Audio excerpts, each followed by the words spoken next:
let's get to Mecca. Because Mecca is absolutely important. Without Mecca, everything else comes crashing down. We've got to look and see what's going on with Mecca. Why is Mecca so important? Because it still exists today, therefore it can still be researched today. But remember, Islam is dependent on three things: the book, the man, and the place. The book is the Quran, the man is Muhammad, and the place is Mecca. It's like a stool with three legs. If you start to attack one of the legs and it begins to wobble, the other two begin to wobble as well. If you shut down Mecca and destroy the leg of Mecca, then the other come cascading around. Because it doesn't matter what Muhammad you find, it's not the Muhammad from Mecca. It doesn't matter what Quran you find, it's not the Quran from Mecca. And if it's not the Quran from Mecca or Muhammad from Mecca, then where's it from? It's no longer Islamic. Can you see why we start with Mecca? You've got to shut down Mecca. So let's do that. If we eradicate Mecca, then there is no Islamic Muhammad nor an Islamic Quran. So let's begin by looking at what Muslims claim for Mecca, and this is what they claim. They claim that it's the oldest city in the history of mankind. It's where Adam and Eve were sent to. Remember, as I said earlier, that Adam was thrown down to Sri Lanka, Eve was thrown down to Mecca. Whoever threw them down was not a good shot. Don't worry, Adam was big enough, tall enough, he was 90 meters tall, he went boom, boom, boom, boom, boom, and there joined his wife in Mecca. So therefore, it is the earliest inhabitant for mankind, because you can't get anything earlier than Mecca if that's where Adam and Eve are from, because there's no people earlier than Adam and Eve.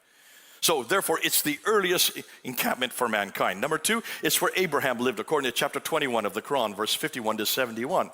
Abraham was there rebuilding the Kaaba, so it must have existed in 1900 BC. It is where all the trade, north, south, east, and west went through, according to the Islamic tradition. So it should be one of the best known and best documented places on the face of the earth. Now, I usually go through a whole hour just unpacking Mecca. We don't have time to do that because I see already we're coming up to 7 o'clock. So what I'm going to do is I'm just going to give you the conclusions of what we know about Mecca. You can go up on Fander Films and see what I do as I unpack it. That goes for 2 hours just on Mecca alone. When you look at Mecca, conclusion number one, if it did not exist, then neither did Muhammad or the Quran. Since it's foundational for both Muhammad and the Quran, without it, they both fall. It is important for Muslims because they believe that it is the earliest and most important city in the history of mankind, yet references to Mecca in the Quran and traditions do not hold up historically. The fact that it's near Sodom and Gomorrah, no, you know where Sodom and Gomorrah is way up in Israel. That's 1,200 miles further north. That Abraham, Ishmael, and Hagar lived there. If they lived there, then we're going to have to change the Bible, because the Bible has them living in Iraq, then going up to Haran, then coming down to what is today Israel. Can you see why you're going to have to change everything that we see in the Bible if this were the case? I have nobody anywhere that believes that Abraham actually lived in Mecca. If he lived in Mecca, then you've got to show me some evidence for that.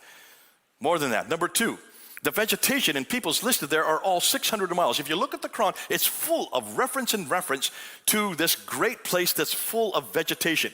It has trees, it has clay, it has loam, it has grass, it has water. It has olive trees. Folks, anybody that knows anything about vegetation knows that olive trees are only grown around the Mediterranean. That's 1,000 miles further north. You cannot have olive trees that far down. And as you're going to see, Mecca is the worst place for olive trees to grow. Ironically, though it's claimed to be the greatest city in the history, the Quran itself only refers to it once. In chapter 48, verse 24, if it's the oldest city, the greatest city in history, why is it only referred to one time? Obviously, the Quran, which was written in the 8th and 9th century, still didn't know much about Mecca, even that late, signifying that the authors either did not consider it that important or it only came into existence much later on. Look at the geography, 65 geographical names that are listed in the Quran. When you look at that, it says that these people from Thamud, 24 times it refers to the people from Thamud, that this prophet doesn't name his name. Isn't it interesting? Muhammad's only named 4 times in the Quran, yet he is having this relationship with these people from Thamud. 24 times he relates to these people from Thamud. Thamud is Nabatea, folks. That's in Jordan. That's 600 miles to the north. He's having these relationships. 23 times he goes and meets these people from Ud. That is the Uz, the city, the country of Ud, the people of Uz that is in the Bible. That's way up in Jordan. That's 600 miles to the north. 7 times he has this relationship with the people from Midian. You know where Midian is? It's just south of where the people from Ud and the people are the Nabateans. Again, in southern Jordan. These people live 600 miles to the north. If he was having a relationship with them and he lived way down in Mecca, take a look where Mecca is. It's way down here. See Mecca way down here? There's Ud, there's Thamud, there's Midian, way up here. Do you notice it? There's Mecca down here, Ud, Thamud, Midian. There's 600 miles. That means he'd have to go 600 miles up and 600 miles back in one day, 1,200 miles. You can't do that by camel. You can do that by helicopter. Airplane, yes. But they didn't have those in the 7th century, not that I know of. So you can see whoever wrote the Quran did not live that far south. He lived way up there, up in the north. Ooh, you're going to love that. So, geographically speaking, we've got the wrong man. Now, let's continue on. The Quranic Arabic, as well as the supposed prophets, are all situated to the north. When you read the Quran, when you open it up and just read the Arabic, look at the Arabic that's here. You can all read it. I know you can, so just read it with me. And what do you notice? There's an alaf maksura there. There's the tar marbuta there. You know there's a definite article, the al, right? All the way through the Quran. That is the wrong Arabic for Mecca and Medina. The Arabic that is used in Mecca and Medina is Sabbaic Arabic, which is from Yemen. They don't have the tar marbuta. There is no alaf maksura. There is no definite article. This Arabic is from what is today Jordan, 600 miles to the north. Have I not said that already? All the geographical locations are up there, so is the Arabic. It's the wrong Arabic for that part of the world. Let's continue on. Mecca is where Muslims contend that between 70 to 300 prophets are buried. And when you die, you are buried within 24 hours. If that is the case, they're all buried around the Kaaba, it says. And they're all buried in a kneeling position so they can be preserved and keep praying. If that is the case, they're still preserved today. Yet look at all of the construction that's going on in Mecca today. When you look at Mecca today, look at all these towers. Look at that big clock tower, the 4th highest building in the world. There it is right there, looking down onto the Kaaba. There's the Kaaba and there's the clock tower. The 4th highest building in the world. Look at all these cranes. Look at all these buildings, 62 skyscrapers. When you build skyscrapers, you've got to dig deep foundations, do you not? And when you dig deep foundations, you come across artifacts, do you not? And the archaeologists show up. They start licking their lips because that means you're going to find all these artifacts that start to recreate the history of the city. We've asked the archaeologists who live in Mecca, what have you found? And they look down at their shoes. Not a thing. They've not found a thing there. Oh, they did find ruins from an Ottoman fort from the 13th century AD. Not BC, but AD. Ooh, that's only 700 years ago. Can you see why no one wants to talk about this? And that's why they're now building all these buildings to cement the whole case over. If you look here, they have now destroyed Khadija's house, the wife of Muhammad. They destroyed her house. They destroyed right there is where the Muhammad was born. There's Khadija's house. There's where Muhammad was born right there. They're destroying all these so that they're covering up with cement so no one can ask this question. You cover up the evidence with cement because they know there's nothing there. Absolute nothing there. They have to find 300 prophets. They can't even find one. When you then ask the surrounding nations, now Dr. Patricia Corona was head of department at Oxford University. She wrote a book called Meccan Trade and the Rise of Islam. Now this woman reads and writes 15 archaic languages. She reads Akkadian, she reads Nabatean Aramaic, she reads Syro-Aramaic, she reads languages you've never even heard of before. She's one of the only ones in the world that can read these languages. Hugely, hugely important. And so she decided to go back to the original documents to ask, where is this Mecca that you're all talking about? Which is a pretty important question to ask, isn't it? If it's the oldest city in history, it's where Abraham lived, it's with the center of trade, north, south, east, and west. So she went down to the southern part down here. She went to the Hadramat and she went to the Himyar. No one had heard about that. She read the original documents. She went to the Hadramat area. No one had heard about it. She went and asked the Persians. She went and asked the Romans. She went and asked the Assyrians. She went and asked of all these great empires. Not one word about Mecca in any of them. She went and asked the Nubians over here, and she went up in the Nabateans. She went to all the surrounding nations, read all their original documents, and could not find one reference to Mecca in any of their documents. She wrote her book, Meccan Trade and the Rise of Islam, in 1987, got death threats from Muslims there at Oxford University, had to move up to Cambridge. And that's where I got to meet her, and she helped me when I started my doctorate, my PhD. And I did my first debate with Dr. Jamal Badawi, and I used only her material. I went up to her office the week before the debate up there in Cambridge, and I said, can you help me? I have 10 historical questions. So she looked at my 10 historical questions and says, here, don't say that, say this. Here's a better way to say it. Here's something you haven't thought of. After about 3 hours, I turned to her and says, why aren't you doing this debate? You're the world's leading authority on Mecca. You read and write 15 languages. I hardly even read and write 3 or 4. And look at you have been able to find. You should do this debate. She looked at me and she started laughing. She said, Jay, I have a chair to protect. I have an institution to represent. I can't do this debate, but you have no chair to protect. And the only person you're responsible to is Jesus Christ. You have all the freedoms to this debate, but I don't. And she was absolutely correct. This is in 1995 she told me this. We as Christians can do something that even the historians can't do. Even the greatest scholars today cannot do this debate. It's too dangerous. They will be killed. But we don't care if we're killed. We have someone who protects us, and Patricia Crone knew that. She knew something that you all know as well. This is our material. This is our debate. We can do this like no one else can. But see how devastating this critique was.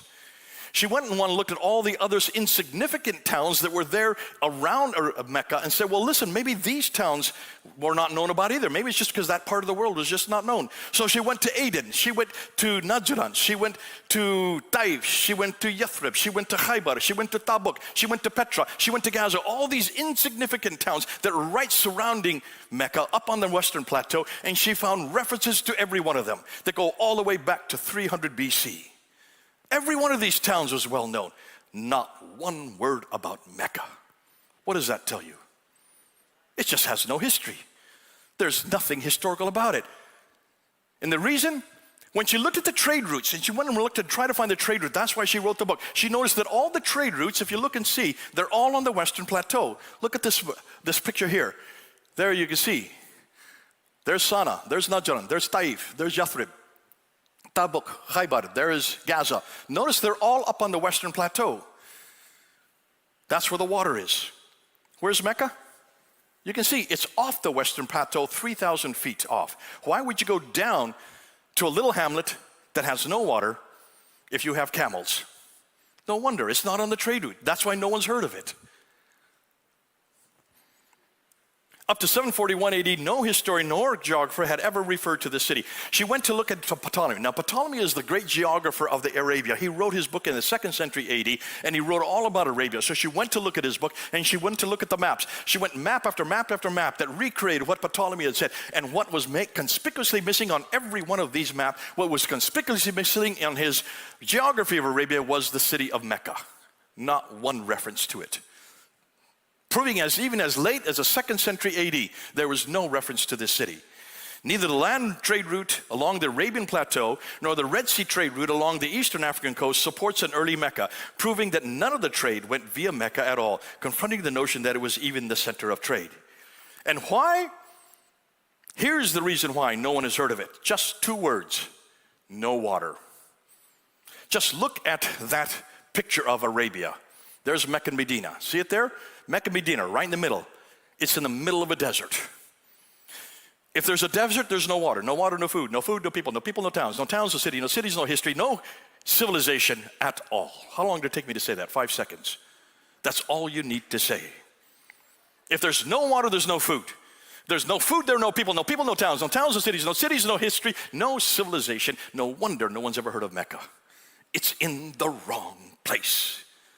You can't have a history without water. And that's why everything we're finding in the Quran, in all the traditions, is way up north. Why? Because that's where the water is. Mesopotamia, the land of the 2 rivers. Everything is up in the north, 600 to 1,000 miles further north, or down in the south, because that's where the water is. Despite Muslims claim that they had the Zamzam well, and therefore the Zamzam well gave them all the water they need, and it's there today. You can see it right next to the Kaaba, 30 feet away from the Kaaba. The Zamzam well not only outfits all the people in the world, 1.9 billion people can drink Zamzam water. You go to any Muslim bookstore, and you can see Zamzam water in liter jars, all from that little well. 4 million people come and do the Hajj every year, and they all drink Zamzam water from a well that's only 30 feet across and 50 feet deep. Where do you think the water comes from, that Zamzam well? Well, just go up on Wikipedia and find out. I did a whole research on this. You can find it out yourself. Wikipedia exposes it to you. See, it does not come from Allah like the Muslims say. They say it all comes from Allah, that Allah keeps the water there. No, it doesn't. It has pipes going into it, pipes coming out of it. Just follow the pipes. They go up to these big holding tanks, 11 of the largest tanks in the world, right up there in Mecca, 11 of them holding this water, putting in perfume into the water, and follow where those pipes come from, because you want to see where they get the water from the holding tanks? Just follow the water. It goes down to Jeddah, and it goes down to these desalination plants that you see right there. 27 of these desalination plants. None of it comes from Allah. They're made by Bechtel Corporation, Kansas City, United States. We supply the water. This has nothing to do with Islam. It doesn't even have anything to do with Allah. Thank God for America. Because of Mecca's water problem, Queen Zubaydah had built an aqueduct in 8001. They had such a problem that even as early as the 9th century, they had to build an aqueduct to support the water. Now, what about the Hajj? When you get to the Hajj, you notice what Muslims do. Well, the first thing they do is they circumambulate that square building there. That's called the Kaaba. What does Kaaba mean? Well, it's in Hebrew as well. It means cube. That's what it means in Arabic, in Aramaic, in Syriac, and also in Hebrew. It's the same word. They all come from the same root. Well, where do you think the original cube is? In order to find the original cube, you need to go to Jerusalem. That's where the first cube is. That is where the Holy of Holies is called the Kaaba in Hebrew. And what did the Jews do whenever they came on pilgrimage to Jerusalem? They circumambulated 7 times going counterclockwise, right? Isn't that exactly what the Muslims are doing? Circumambulating 7 climbs counterclockwise? No Muslim knows why they're doing that. I'll tell you why they're doing it. They're just copying the Jews. It was in Jerusalem. After they circumambulate 7 times, what do they then do? They then run back and forth between these 2 mountains, Safa and Marwa, right there. 7 times. 7? Why number 7? That's the perfect number in Hebrew, right? But notice Safa and Marwa, are those mountains? There's a picture of it. There's another one. Are those mountains? No, they're just rocks, 20 feet high. Children can climb on those. That's Safa, that's Marwa. Obviously, these are not the original Safa and Marwa. This is not where Hagar went to look for water, between the 2 mountains to look for water. When she finally comes back where Ishmael is, there's the water coming out of the ground, and she says, stop, stop, zum, zum. That's why it's called Zamzam wells. Stop, stop. To understand where those come from, where those are originated, those are not the originals. Those are nothing more than facsimiles. Possibly they came from Petra, but the real place they come from is Mount Scopus and Mount Moriah. Mount Moriah is where the Temple Mount is. That's where the Kaaba, the original Kaaba is. That's where the Jewish pilgrims would come and circumambulate 7 times going counterclockwise. Then they go down to the Kidron Valley, come back to Mount Scopus. Those really are mountains. They're still there today. What is the Arabic word for Scopus? Safa. What is the Arabic word for Moriah? Marwa. Marwa and Safa are Mount Moriah and Mount Scopus, Jerusalem. They've just taken what was originally there, brought it down to Mecca, and made nothing more than facsimiles of what was the real mountain. You've got to go to Jerusalem. Everything comes back to Jerusalem. Isn't that interesting? All the different practices they do comes from Jerusalem. No mosque had a Qibla. When Dan Gibson, he went to 100 mosques in the 7th and 8th century, looking at all the mosques as far away as China, as far away as in Kerala. He went to Turkey, he went down to Syria, he went to Africa, he went to India, trying to find the earliest mosques from the 7th and 8th century. And he noticed that all the Qiblas, that means the direction of every mosque, the Qibla wall, where they're all directed to, was towards what he thought was Petra. Not one was towards Mecca. Not one. Not until 715, the 8th century. Nothing was towards Mecca. And then in 715, suddenly the mosques start to face Mecca. That's 100 years too late.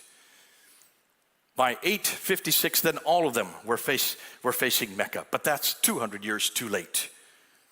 The antecedents for Mecca pilgrimage makes more sense with Jerusalem than they do for Petra or for Mecca, as they are not only earlier, but they have many more functional uses. Conclusion, certainly someone, somewhere, at some time should have known about this city, yet no one, anywhere, nor at any time has, proving that it never existed at the time of Muhammad, nor during early Islam. If Mecca did not exist, then where did both Muhammad and the Quran come from? That's next.